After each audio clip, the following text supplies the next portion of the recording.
Olha só, a entrevista do Falando Nisso de hoje vai ser com a doutora Vânia Castro. Ela é pesquisadora, tem uma trajetória acadêmica brilhante. Ela começou graduando em Letras em Inglês pela Universidade Federal do Piauí em 2011. Ela depois foi para um doutorado em Linguística Aplicada pela Universidade Federal de Minas Gerais, a UFMG, em 2021. Depois, ela foi bolsista da Fulbright na Flórida, na Universidade da Flórida, né, nos Estados Unidos. Ela ficou ali em 2015 e 2016. Ela fez um doutorado sanduíche pelo programa CAPS Print em 2019 e 2020. Onde foi o teu doutorado sanduíche? Na University of Illinois. Ah, já foi Illinois. Já. Foi aí que começou Sim. o relacionamento acadêmico com essa universidade maravilhosa. E ela é bolsista de pós-doutorado, ela está fazendo um pós-doctor no Centro Lehman de Estudos Brasileiros da Universidade de Illinois, e ela vai começar a dar aula na Universidade de Illinois. Ou seja, a doutora Vânia, ela tem uma vida dedicada a muitas pesquisas. Parece assim que ela foi sempre muito preditiva e ela sabia do que ia acontecer no mundo, a gente vai descobrir, porque ela dedicou toda a vida acadêmica dela a pesquisar sobre o que faz total sentido que a gente discuta e saiba. Ela desenvolveu um framework para apoiar professores brasileiros na implementação das novas normas curriculares nas escolas, como eu mencionei ainda há pouco, a nova BNCC, e ela tem uma pesquisa que o foco principal é instigar esse letramento digital, alinhado com os outros multiletramentos, porque o letramento, gente, é você alfabetizar, você informar, você trocar, você ensinar e aprender em uma área onde se fala muito e pouco se sabe. E aí é onde chegam as tecnologias e inteligência artificial. A partir daqui, eu prometo que eu vou me calar. E é ela quem vai falar. Obrigada, doutora Vânia, por ter vindo aqui. Que bom que deu tempo você vir para o Brasil, vir para o Piauí, o seu estado. Você é de Água Branca, né? Isso, eu nasci em Água Branca. E é sempre um prazer. Eu estou sempre aqui, todas as minhas férias. E aí você só fez nascer em Água Branca e veio para Teresina? Me conta desde o início, rapidamente. Bom, eu nasci em Água Branca, só que minha família inteira de São Pedro do Piauí. E aí eu fiquei lá com eles até 5 anos. Eu morei lá na casinha de taipa, um lugar bem simples.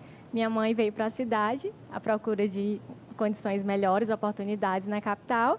E assim que ela conseguiu, eu tinha uns 5 anos, eu mudei para Teresina e ela falou, olha, você vai estudar em Teresina. E foi assim que eu Você estudou em escola pública aqui ou privada? Ou mix? Foi privada, escolas de bairro pequenas. Escolas de bairro. Por que você se interessou? O teu primeiro curso foi Letras em Inglês, lá em 2011, na Universidade Federal daqui do estado. Bom, eu sempre gostei muito dos meus professores de inglês. Então, um bom professor, ele pode influenciar o aluno na trajetória de vida dele e toda uma observação ali ao redor. Porque quando a gente vai escolher nosso curso para a graduação, nós somos muito jovens, certo? Nós temos ali 18 anos. E aí eu fiquei pensando e analisando com meus amigos, eles sempre falavam, Vânia, você sempre foi tão boa em inglês, por que não? Engraçado, o que você diz tem tudo a ver com o que a gente já está sabendo faz tempo, mas agora que a ficha caiu real. Como faz a diferença no segundo idioma, hein? Onde é que você está hoje? Isso, em Illinois. A tua paixão por um segundo idioma, o desafio de aprender o segundo idioma te levou por esse caminho. Só que daí você tem um doutorado em Linguística pela Universidade Federal de Minas Gerais. Como foi esse salto? Bom, quando eu terminei a minha formação aqui na UFP, meus professores, a maioria, já tinham feito tanto mestrado quanto doutorado nessa universidade. Então, eles terminaram me influenciando a seguir essa carreira. E eu queria muito já ser professora. Então, eu tive experiência estagiando em escolas públicas, escolas particulares e todos diversos tipos de aprendizagens, de locais de aprendizagem.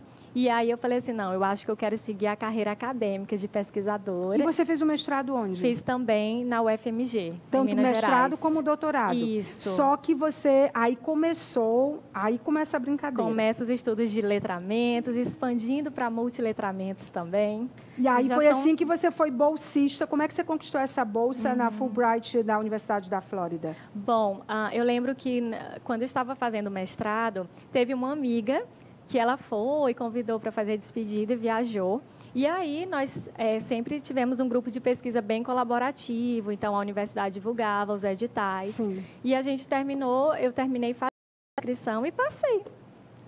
Só que você fez um doutorado sanduíche. Além de bolsista, você conseguiu um doutorado sanduíche. Sim. Explica pra gente como funciona. Pronto. O mestrado são 2 anos. Então, ali começam os estudos de letramentos. Durante o mestrado, eu vi esse edital para se inscrever e ser professora de português na Flórida. Então, eu me inscrevi, que são meses de aplicação.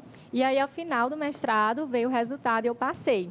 Então, eu fui para a Flórida, fiquei lá 1 ano, dando aulas de português na universidade e aí colocando em prática todos os estudos. E aí, o doutorado sanduíche foi em 2019 e 2020. E aí, quando eu voltei para o Brasil, depois desse 1 ano, ali finalzinho de 2016, da bolsa, né? Eu falei assim, bom, eu tinha essa intenção de fazer o doutorado nos Estados Unidos, mas eu pensei, eu não posso ficar parada. Eu falei assim, vou cursar disciplinas isoladas na UFMG, e vou também fazer a seleção. Só que eu não estava contando que eu ia passar para a seleção de doutorado. E aí eu falei assim, então deixa eu calcular a rota. E aí eu comecei o doutorado e eu falei assim, não, eu vou fazer um doutorado sanduíche lá.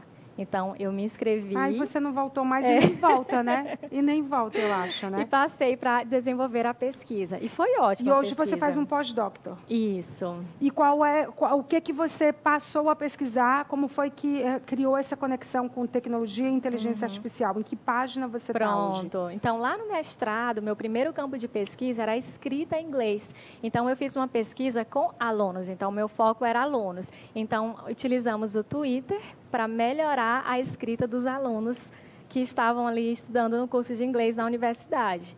Aí, quando foi no doutorado, eu quis expandir. Não, agora eu quero treinar professores para que eles façam um trabalho com tecnologias digitais com alunos. Só que nós sabemos que o nosso sistema educacional tem diversos desafios. Por exemplo, não tem tantos recursos tecnológicos. Não tem internet, não tem um celular, não tem um computador, então, todo mundo me pergunta isso. E, além disso, é proibido, às vezes, utilizar o celular. E os professores não têm habilidades para fazer o uso disso, que pode ser uma ferramenta pedagógica, né? Exatamente. Tudo que a gente está falando aqui, gente, existem honrosas exceções. A gente está falando de contexto, tá? Isso. Só para deixar claro. Então, eu comecei a desenvolver um curso online na Universidade de Illinois para treinar professores do Brasil a utilizar celulares em suas aulas de inglês, com projetos, com pequenos projetos de para casa, já que eles não podiam utilizar dentro da sala de aula, e com um diálogo, em colaboração. A gente precisa de uma formação passo a passo, uma organização, um bom planejamento então, e ter você práticas estava nos Estados Unidos com esse trabalho com os professores brasileiros. Exatamente. De escolas públicas ou privadas? Públicas. De escolas públicas. O que você percebeu? Qual foi o maior desafio? Bom, o desafio foi que a pesquisa, coincidentemente, foi na época de pandemia. Então... foi a hora do teste. Foi a hora do teste. Então, eu já estava pensando, eu já projetei tudo para ser online antes da pandemia. Só o que acontece? Na pandemia, os professores eles foram bombardeados com diversas opções de cursos online. E eles tiveram que trabalhar muito mais nas telas e eles já estavam cansados de telas. Sim. E aí eu falei assim, não, mas aqui vai ser um estudo de caso, vai ser um estudo experimental, com uma quantidade pequena de professores e coloquei o link, fiz o convite online nas redes sociais e professores se inscreveram e aí fizemos. E eram professores de que estados? De Minas Gerais, a maioria. Minas Gerais. E aí, como resultado, eu tive professores, uma professora que estava dando aula por telefone para alunos da zona rural e teve resultados incríveis com projetos do TikTok criado na minha formação.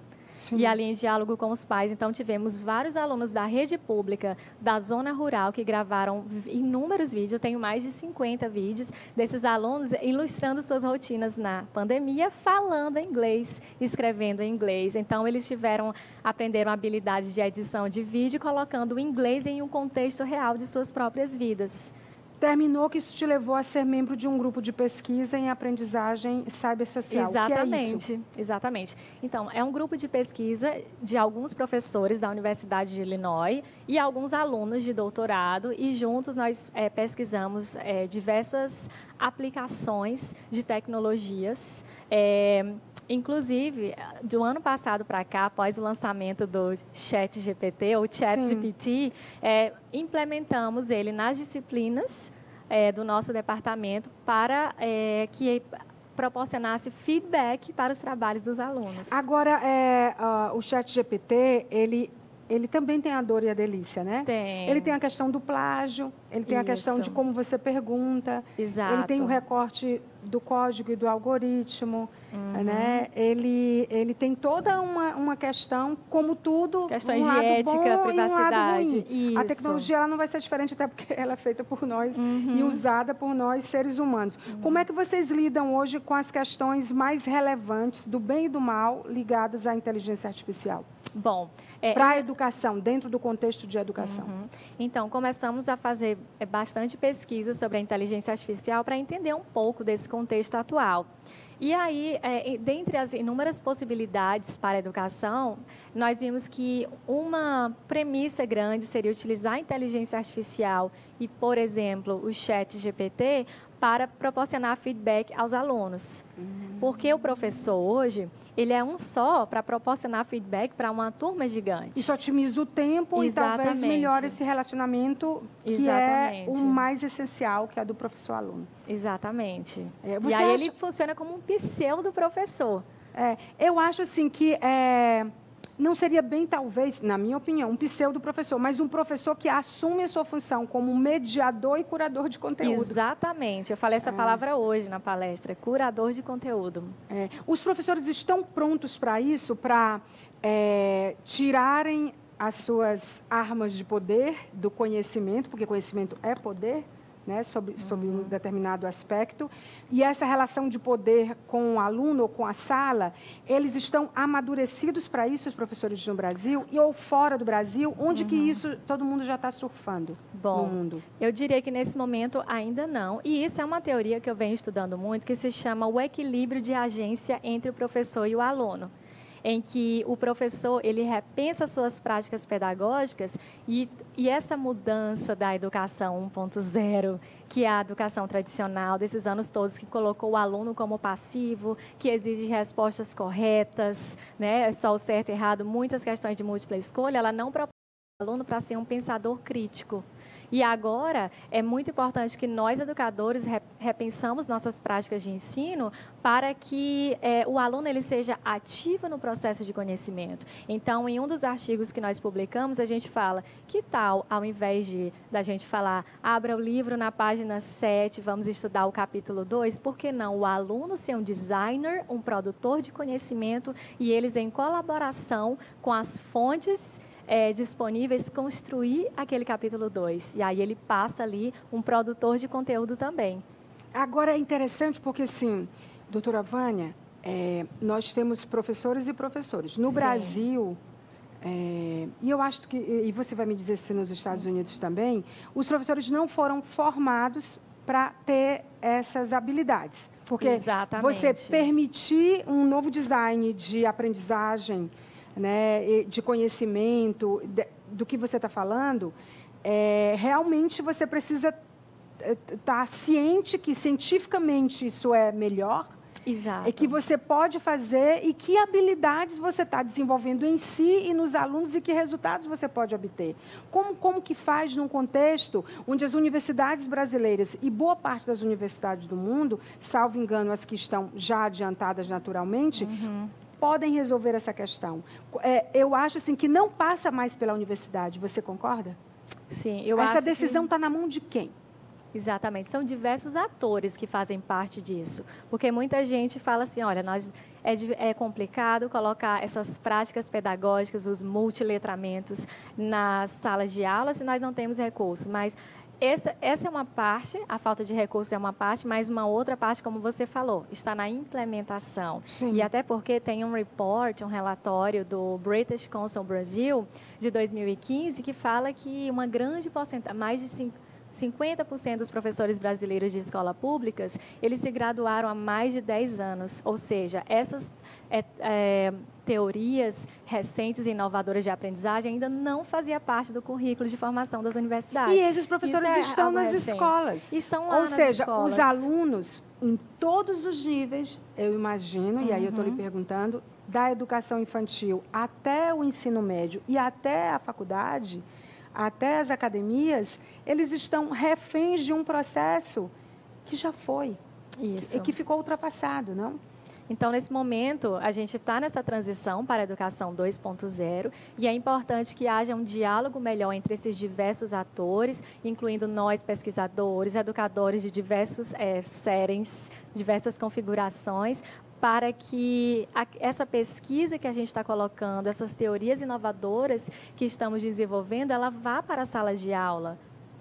Eu acho importante porque... E sempre pensando o aluno como ativo. Nos seus artigos e nas suas palestras, você fala muito que é importante a gente permitir aflorar uma característica que a gente não admite, que é o que você chama de a preciosa desconfiança. Sim. Antes de você responder, que imagens são essas? Bom, esse eu estou apresentando no congresso na Bahia. Sim. Treinando professores e dando uma palestra sobre motivação e como usar óculos de realidade aumentada nas aulas de inglês da escola pública. Que são ferramentas que não estão disponíveis. Que não estão disponíveis. Nem nas escolas privadas, imagina nas escolas públicas. E aí, qual foi a solução? Alguém me perguntou. perguntou. Como é falar de tantas novidades, tantas inovações, tantas relevâncias diante de um cenário precário de escassez de recursos. Mas às vezes nós conseguimos sim encontrar uma possibilidade. Nesse caso dos óculos de realidade aumentada, os professores me questionaram a falta desse recurso. Não, mas vamos fazer o seguinte, vamos construir o óculos utilizando materiais recicláveis com os alunos. E aí o custo, na época, não sairia mais do que R$10. Que materiais vocês Que usaram? seria cartolinas e a única coisa que precisava comprar era a lente, né, que vende em sites online confiáveis, baratinho, R$3 cada lente. Então os alunos... Que ela é a lente que aumenta a realidade. E eles colocariam um aparelho móvel, celular, dentro do cardboard, que é chamado, né, o óculos de realidade virtual em papelão. E aí entrou ali todo um projeto interdisciplinar de reciclagem, envolvendo as medidas, envolvia até um pouco de matemática, porque os alunos precisavam medir exatamente o tamanho correto, senão não sairia bem. Então, foi um projeto muito legal de um treinamento que eu dei. Um maker. Em Salvador. Você trouxe a habilidade de maker para produzir um óculos de realidade aumentada. E assim os alunos foram o quê? Ativos no processo de aprendizagem. Onde é que entra a preciosa desconfiança que a gente não gosta, que para a gente é um ambiente, para a maioria de nós, inseguro, quando na verdade é o seguro. A Clarice Lispector, ela diz uma frase que é: eu sei de muito pouco, mas conta a meu favor tudo que eu não sei. Maravilhosa, Clarice Lispector. Sim. Então, assim, a gente tem um medo daquilo que a gente não sabe. Exato. A desconfiança para a gente é algo que é um estigma que é muito negativo. Sim. Fulano está muito desconfiado. Olha como a gente emprega esse termo. Exatamente. Eu queria que você esclarecesse como que a desconfiança entra nesse processo de aprendizagem e de letramento. Eu costumo dizer que a desconfiança ela deve fazer parte de todo esse processo quando utilizamos tecnologias, até para ativar o pensamento crítico do aluno. Porque nesse processo do aluno ser ativo no processo de conhecimento, ele precisa ser o quê? Um questionador. Ele precisa fazer perguntas, como já dizia Paulo Freire, ele precisa fazer perguntas abertas, engajar, e o professor também. E aí, a partir dessas perguntas abertas, é a única forma da gente ativar o pensamento crítico do aluno e formá-lo para ser cidadão na sociedade, cidadão ativo e não passivo no processo de conhecimento. Aliás, as trends de 2023, no que diz respeito às top 10, né, as skills, deu uma mudada em algumas delas, né? Sim. Tem 4 trends de skills que são absolutamente novas. Você está falando aí porque se mantém ainda a questão da resolução de problemas complexos. Você acha que os professores eles estão fazendo? Primeiro, eles estão entendendo que habilidades eles precisam desenvolver. Primeiro neles e depois de aluno. Sabe aquele negócio que... Sim. Se as máscaras caírem, bote primeiro em você. Exatamente. Depois você bote na criança, no idoso e ajude as outras pessoas. Será que os professores não estão tendo que entender isso primeiro sobre eles, desenvolver essas skills? Porque sempre que a gente fala dessas trends e das habilidades que precisam ser desenvolvidas, a gente só pensa no aluno. Exatamente. E eu acho que tem um contexto que o aluno, muito provavelmente, a maioria está à frente desse professor. E falar em habilidade, eu sempre falo para os professores, eles precisam conhecer bem essas tecnologias que estão disponíveis, saber utilizar para, a partir daí, eles criarem atividades relevantes para o ensino. Sim, eu tô pesquisando aqui as trends, porque eu usei elas outro dia numa palestra minha, e eu queria dividir com você para não ficar muito perdido, né? Pronto. Em relação a isso. Que trabalho, enquanto eu procuro, que trabalhos você vai fazer no Brasil dessa vez? Nesse, eu vou continuar formando professores e apoiando-os a implementar as novas normas para o ensino. E muita gente até me questiona, Vânia, mas sobre o framework, se a reforma do ensino médio mudou e possivelmente irá vir uma nova reforma dessa reforma, vai ficar antigo? Vai ter novo Enem no Isso, próximo ano. vai ficar antigo? E eu falo que não vai ficar, porque essa habilidade de ter o aluno, por exemplo, como pensador crítico, não importa a reforma que vier, ela sempre vai estar presente, ainda mais com a inserção da inteligência artificial. Como eu falei hoje mais cedo para os professores na UFP, eu falei o seguinte, o ChatGPT talvez veio para nos chacoalhar e nos nos forçar a demandar mais atividades para o aluno, que ele vai ser ativo e pensador. E repensar nossas práticas. E a inteligência artificial, as pessoas pensam que é nova, ela é o que é a grande novidade. Mas... De 2023. Mas ela existe já há uns 15 anos, usada na engenharia, usada em guerra. O termo foi cunhado em 1956. Existe o termo e antes é de do 1956. Termo. Exato. E por que a gente reage dessa forma? Talvez a escala, né? A capacidade de não tangibilizar os resultados, né? O do mau uso e do bom uso. Talvez, isso. Né? Que tipo, e eu acho que existe uma, tem um filme que está em cartaz do criador da bomba atômica. Ele acabou de estrear nos cinemas do Brasil. Não sei se você já viu nos Estados Unidos. E ele fala muito claramente, esse personagem mostra muito claramente que há coisas, há um interesse, a crítica em relação a esse filme mostra que muito do que aconteceu na criação da bomba atômica é sobre o criador da bomba atômica. Eu vou lembrar já o nome dele. Sim. Se não, eu vou pedir para a produção pesquisar e já pôr aí para vocês o nome desse filme no vídeo, que está em cartaz nos cinemas do Brasil, que a gente não pode manter, há um interesse de se manter em segredo a questão da inteligência artificial quando a gente está falando do regenerativo, né? Sim, queria que você falasse sobre isso, porque eu acho que não dá para a gente... Porque é a indústria que quer manipular isso. É o mercado, são as instituições, é o poder, é o business, é o dinheiro que quer ficar com aquele conhecimento para si e não quer compartilhar. Então, há um interesse em não compartilhar os benefícios da inteligência artificial, sem desconsiderar os malefícios, é claro. Queria que você falasse sobre isso. Sobre os benefícios. Sobre por que as pessoas estão trazendo tanto demonização para a inteligência artificial. A quem interessa isso, quando, na verdade, o uso desse recurso, por exemplo, para a educação e aprendizagem, é incrível? É incrível. Olha, ainda precisamos descobrir quais são os reais interesses por trás ali da inteligência artificial e a real intenção de criação.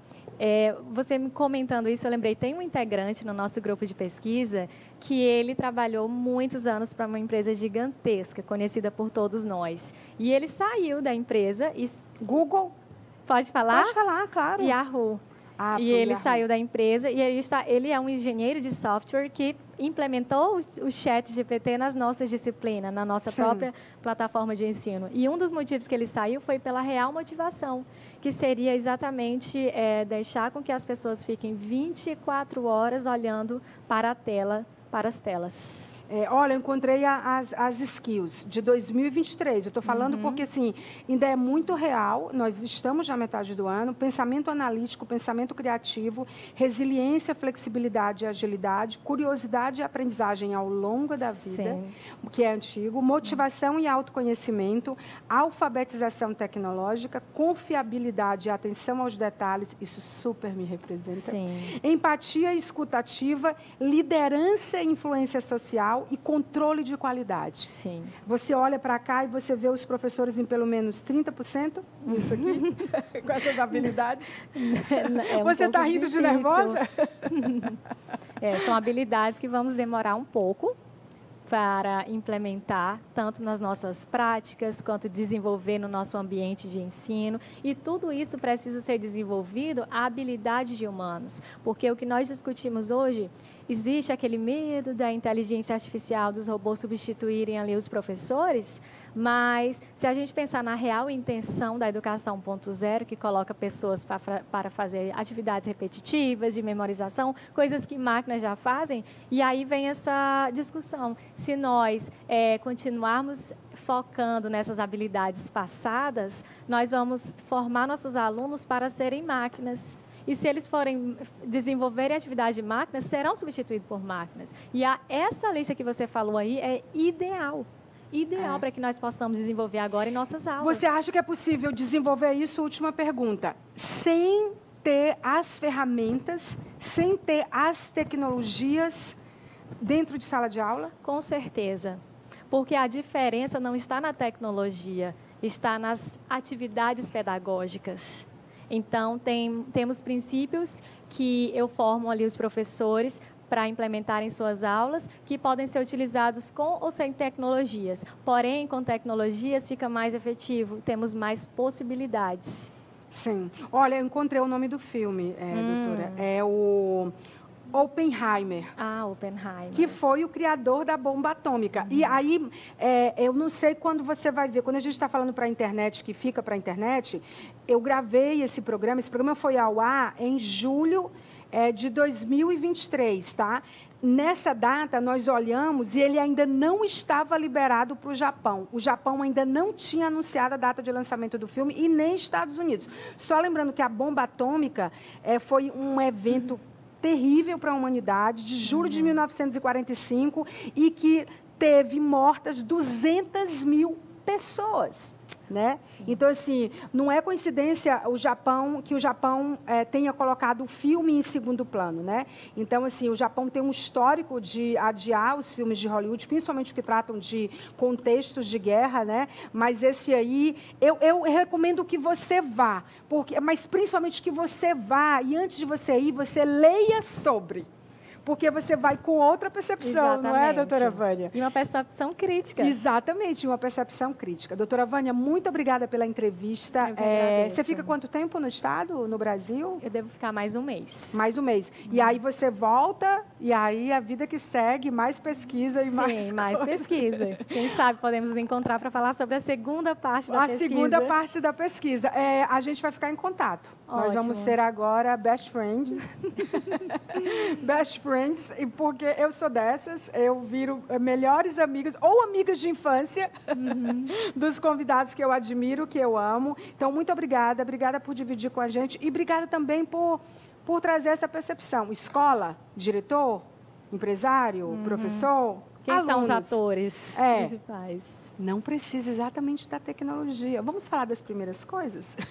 Exatamente. Eu agradeço muito o convite. Obrigada, querida. Eu vou agora para o intervalo comercial, mas antes de ir para o intervalo comercial, aliás, eu já vou para o intervalo comercial e na volta a gente se resolve. O que você acha? Melhor assim, né? Então eu volto já com mais falando nisso para vocês. Até já.